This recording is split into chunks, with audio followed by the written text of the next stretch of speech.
I thought my fiancé ghosted me. He was in jail after my sister framed him. I can still remember the moment I realized Lloyd was gone. It wasn't one of those cinematic thunderstorm nights. No.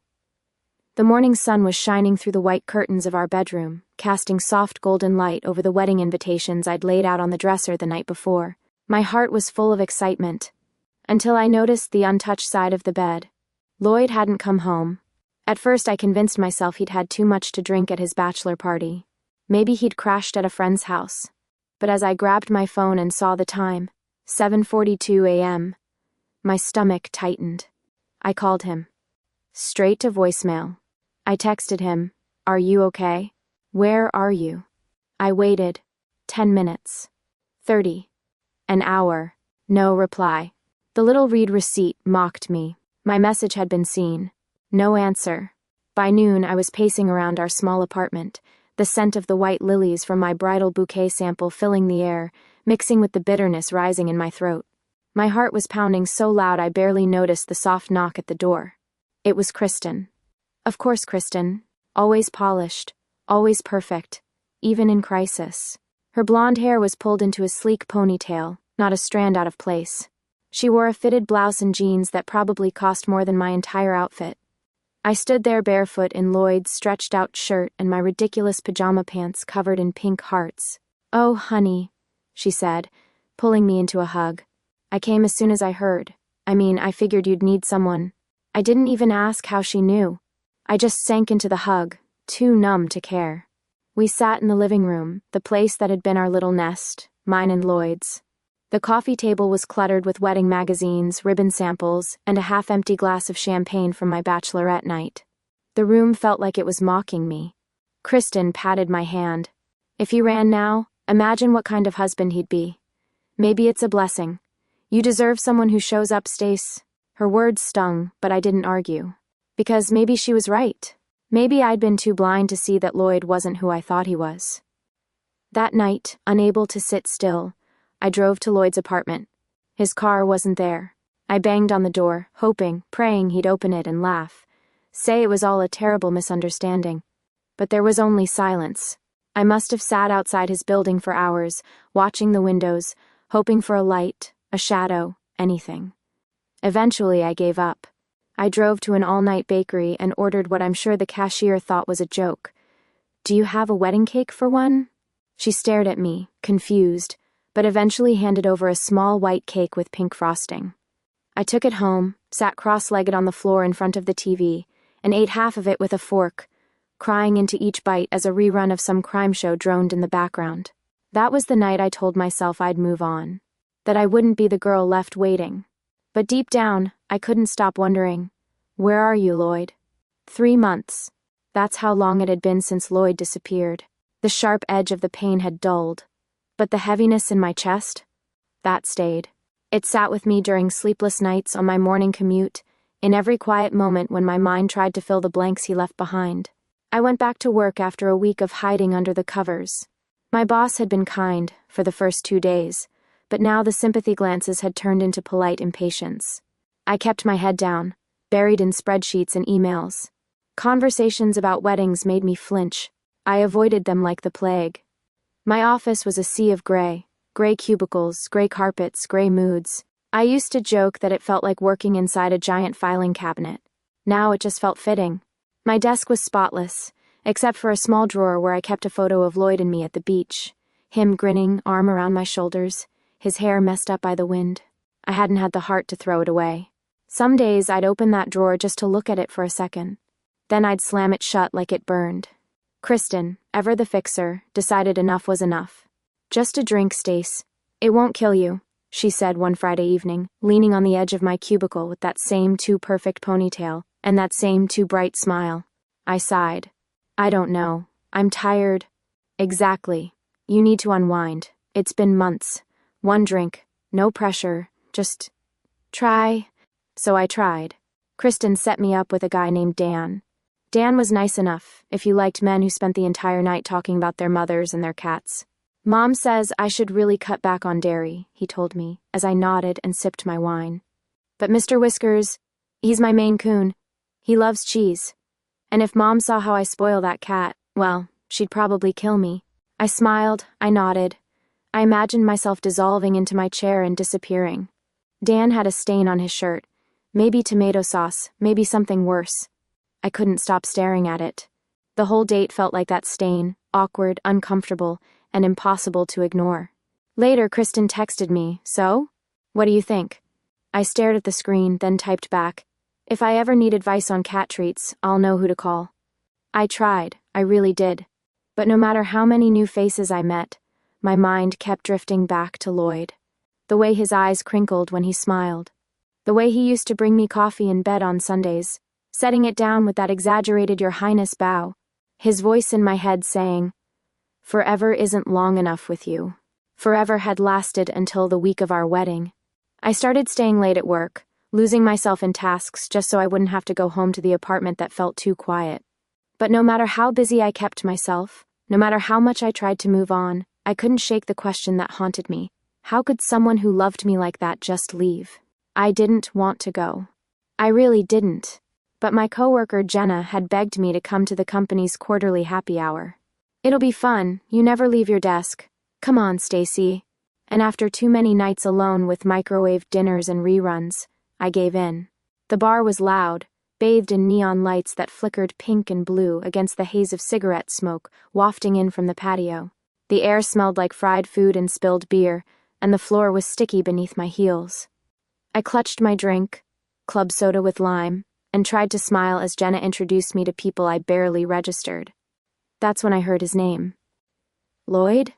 someone said behind me, and my heart stopped. I turned, too fast, nearly spilling my drink. At a small high-top table sat a group of men in suits, ties loosened, cheeks flushed from alcohol. One of them, broader, older than I remembered but unmistakable, was David. David had been one of Lloyd's co-workers.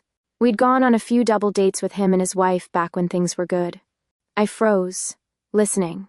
"Yeah, man, prison changes a guy," David said, his words slurred just enough to betray the number of beers he'd had. He shook his head, staring into his glass. "It's a damn shame what happened to him. Never thought he'd end up like that, never." My stomach twisted. I walked over before I could talk myself out of it. "David?" My voice was steadier than I felt.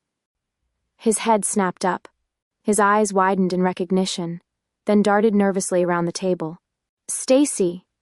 "Wow, hi." He laughed, awkward and forced. "Long time, huh?" "Yeah," I said, folding my arms. "Long time." I couldn't help overhearing. "Lloyd? What happened to him?" David's face flushed deeper. "Oh, that. It's nothing, just, bad luck." I shouldn't have said anything. "David, please." I leaned in, lowering my voice. "I've been wondering where he went for months. I thought he left me. If you know something, I need to hear it." He looked miserable. His fingers drummed on the table. His buddies had gone silent, sensing the tension. "I really shouldn't get involved," he muttered. "Look, it's not my business. I feel bad for the guy, okay? What happened? It wasn't right. What happened?" I pressed, my heart pounding so hard I thought he might hear it. David shook his head. "I can't. Maybe you should talk to someone who knows more. That's all I'm gonna say." Before I could ask anything else, he grabbed his beer and practically fled to the other side of the bar. I stood there for a second, stunned. The neon lights blurred at the edges of my vision. Prison? Lloyd?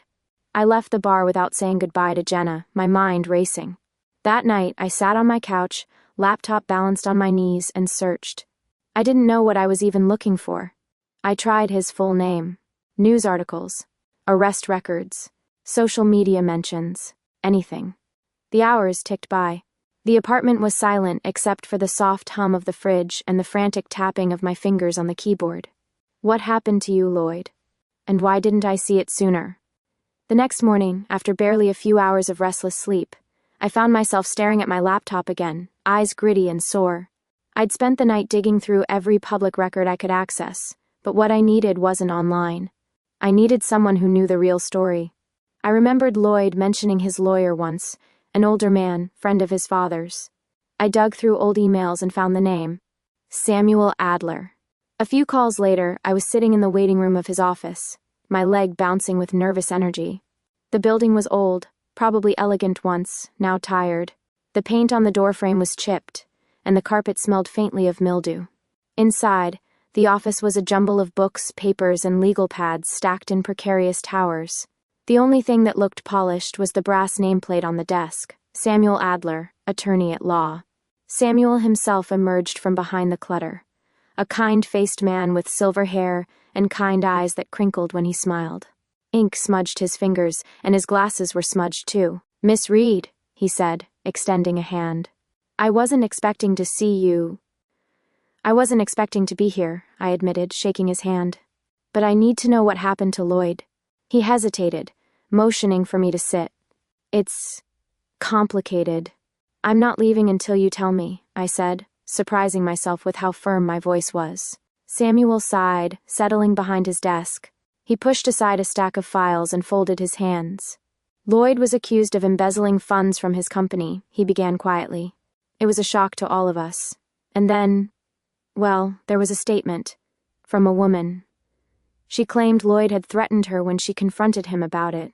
I felt my breath catch. "Who?" He reached for a file, thumbed through it, and slid a paper across the desk. I stared at the name written in neat black ink. Kristen Reid. My world tilted. The room felt smaller, airless. Kristen said Lloyd tried to intimidate her into staying silent, that she was scared for her safety. Samuel's voice was gentle, but the words hit like a slap. My mind raced, images flashing, Kristen's sympathetic hugs, her subtle digs at Lloyd, the way she'd inserted herself into every part of my life those first weeks after he disappeared. "She lied," I whispered. Samuel watched me carefully.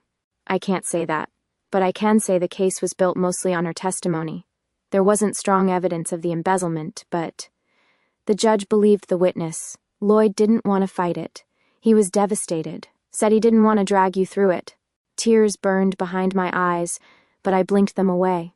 Samuel cleared his throat and, in an awkward attempt at comfort, reached for a cookie tin on his desk. He offered it to me. "Cookie?" I took one.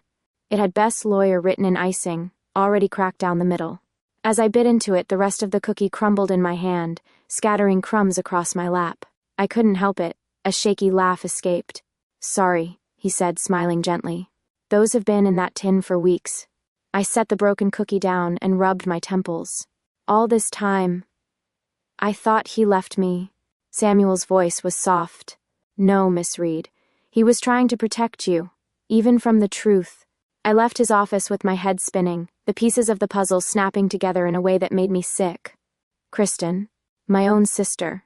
I sat at my kitchen table long after leaving Samuel's office, the file folder spread open in front of me.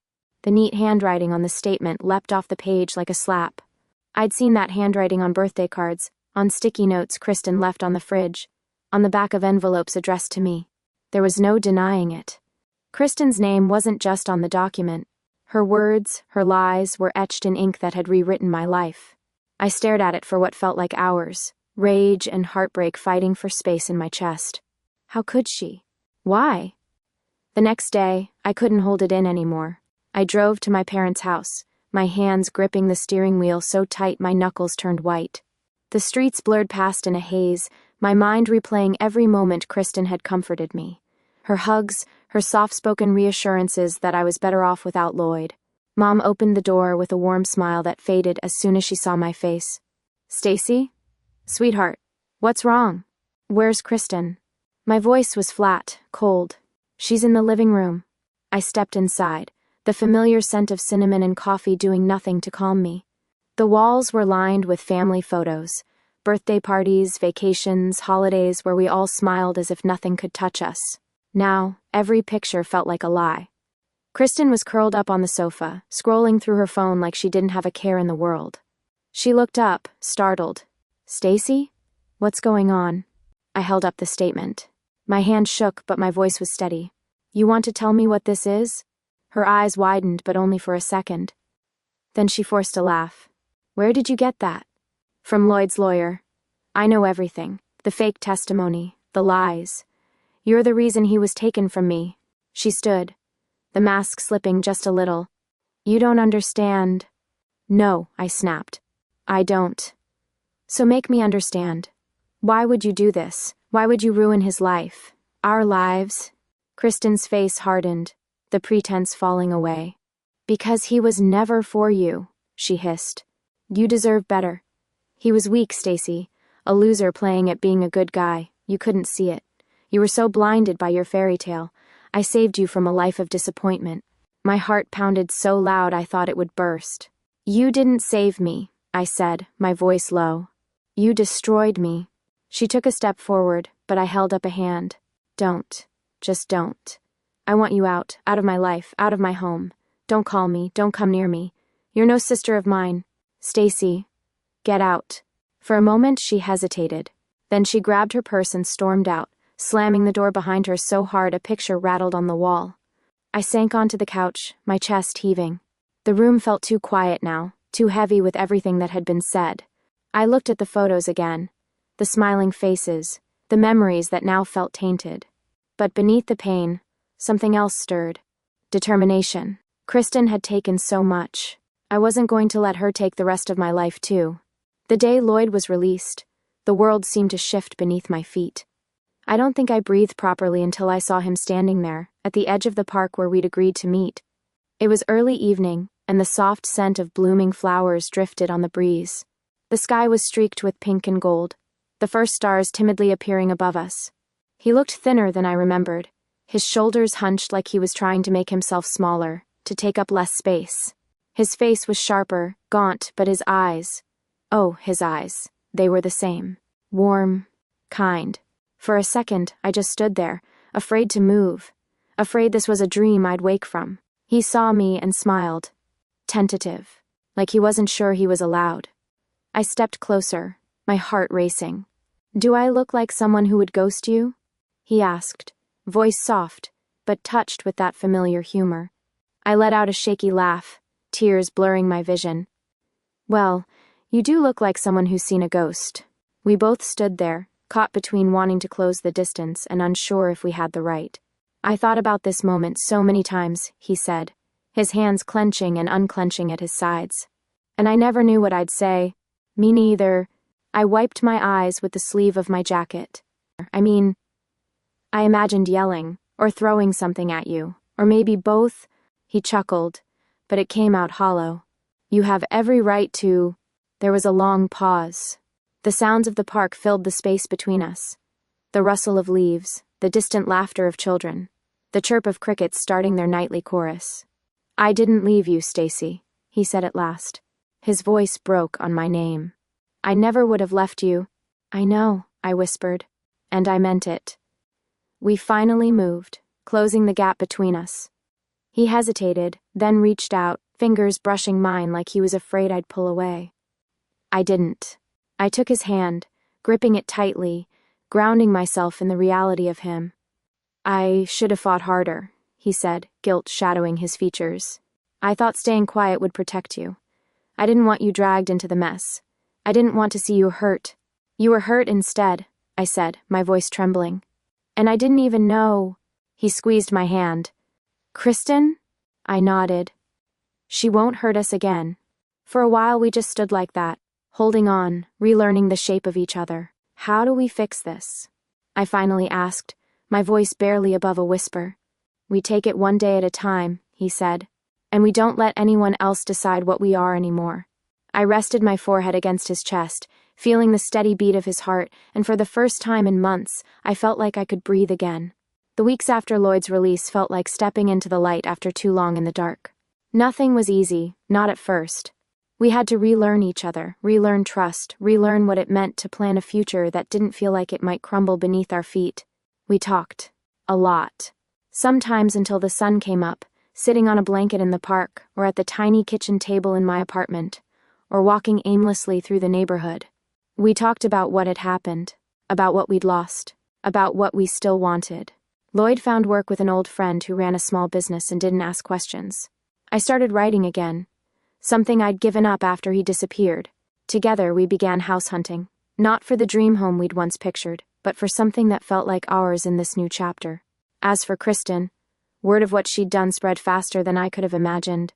Our family, stunned at first, pulled back from her.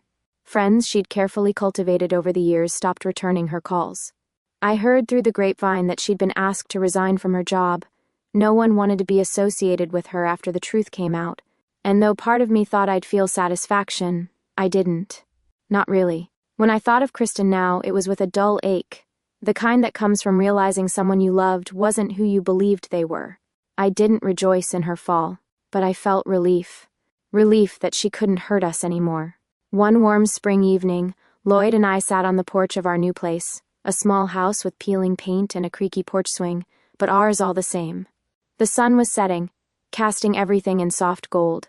The scent of fresh-cut grass filled the air. We held hands, fingers intertwined, saying nothing for a long time. Just listening to the world around us. Lloyd squeezed my hand gently. You know, I used to dream of this, being free, sitting here. With you, I smiled, resting my head on his shoulder. Me too. And now it's real. This time, I said softly, my heart full, I choose us. And no one gets to take that away.